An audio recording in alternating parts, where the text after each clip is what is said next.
Hey everybody, I wanted to make a real quick video over the lesson that we are covering on Monday, August 12th in class. In case we have some jigsaw issues, I wanted you to have a recording link that you could refer to. So this is going to be pretty quick.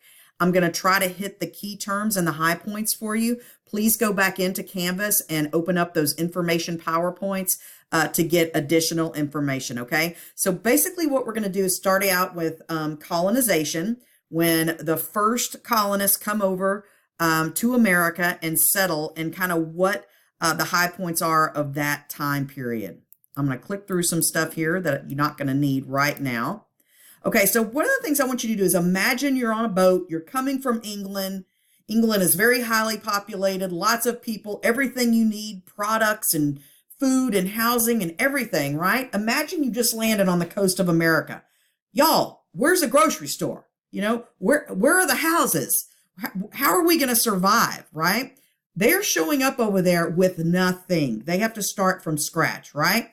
And one of the reasons why England, the king, is going to send colonists to America is to make money for them. Now, there's other reasons that the colonists come, for religious freedom and things like that.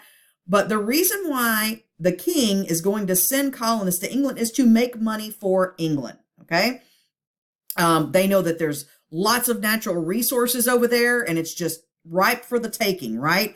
Timber, and you can grow crops and you know, all kinds of stuff. So they're going to send them over there and make money for them. Now, the colonists get there, and they've brought some stuff with them on the boat, right? It's like bringing your suitcase when you take a trip.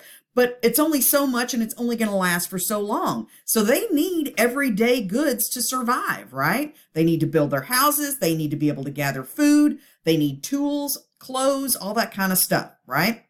So where are they going to get that?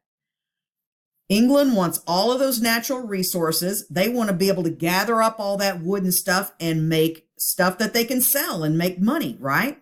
They also want the colonists who need stuff to buy it from England, right? So in other words, England wants all the resources and they want all the money.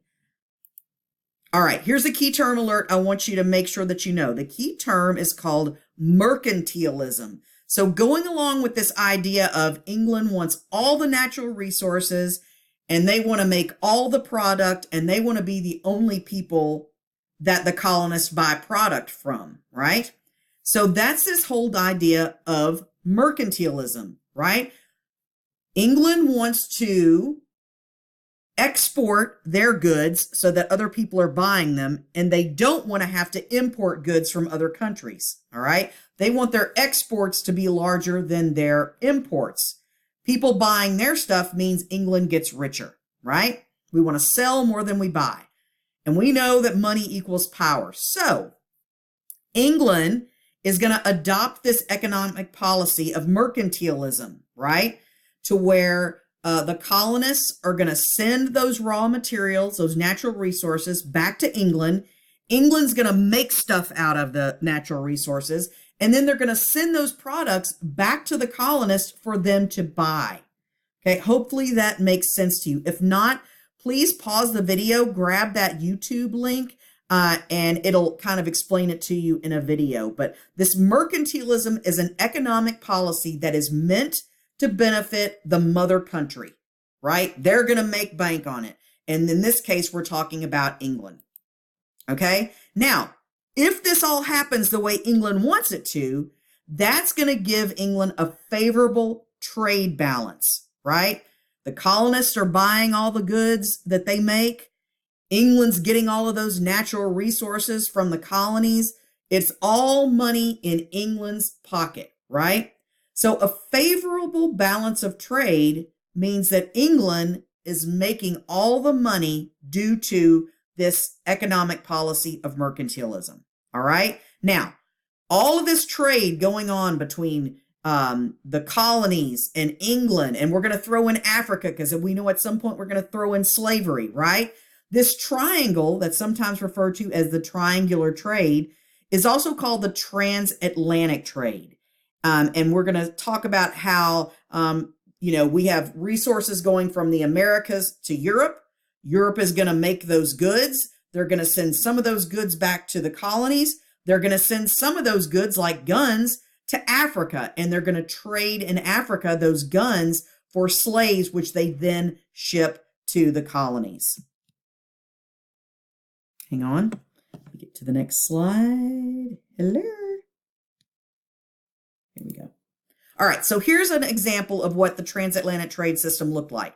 You need to know what the three areas involved in the transatlantic trade is, because they love this question on the EOC. Sometimes they'll say the transatlantic trade system involved North America, Europe, and Asia. Well, y'all, Asia is China. They ain't in this, right?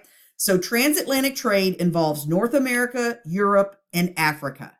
And we talk about natural resources going to Europe, then the goods going to Africa. They're going to trade for slaves, and those slaves are going to come to North America and the colonies. And the part of the leg that goes from Africa to the colonies that carries the slaves is known as the Middle Passage. Maybe you've heard that term before. Okay, so here England has got this plan. We want to make all the money through mercantilism, but we need to make sure the colonies are following the rules here. They're only trading with us. They're only sending the resources to us. So England passes some laws called the Navigation Acts. And those Navigation Acts were meant to make sure that the colonies only traded and did business with England. Okay, stuff had to go on English ships. They had to come through an English port, blah, blah, blah. So just make sure those Navigation Acts were meant to make sure that the colonists were only trading with them, so that the mercantilism policy would benefit England and not some other country like Spain or France or whatever. All right. One of the positives of the Navigation Acts was this huge shipbuilding industry is created in New England, because you need lots of ships to send all those resources and goods on, correct? All right. So when the colonists land and they're establishing their colonies, a lot of people who didn't have enough money to make the trip over on the ships became indentured servants. And that meant somebody paid for their ship passage to the colonies. And in return, these people were going to work for 4 to 7 years for somebody else. Okay. You couldn't leave. You couldn't strike out on your own. You were going to work for somebody else for 4 to 7 years. And when that time was up, then you could leave and go, buy your own land and be your own person and whatever. But a lot of times the English who could not afford to come over on their own had to become indentured servants. Indentured servants is going to come before slavery. Okay. So 20 of the first 104 people on the Mayflower were indentured servants. That's 1 out of 5, right? Okay. Just so you know that happened first. We are going to see slaves show up. The first place they're going to show up is Virginia. Virginia was the first colony established.